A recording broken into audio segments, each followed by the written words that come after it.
પરસોત્તમ રૂપાલાના નિવેદન બાદ ક્ષત્રિય સમાજના રોષને ખાળવા માટે પૂરતા પ્રયત્નો કરવામાં આવી રહ્યા છે, જેના ભાગરૂપે આજે રાજકોટમાં ગૃહ રાજ્યમંત્રી હર્ષ સંઘવી, પ્રભારી રત્નાકરની બીજેપી સાથે જોડાયેલા ક્ષત્રિય આગેવાનોની સાથે બેઠક યોજાઈ.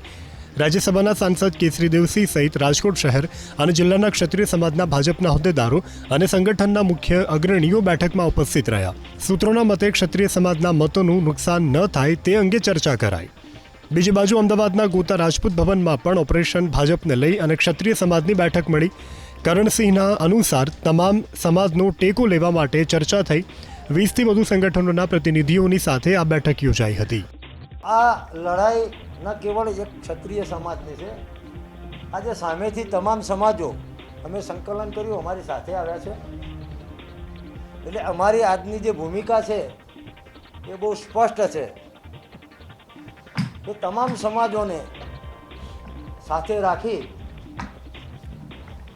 અને આ અસ્મિતા યુદ્ધને અમે આગળ ધપાવીશું.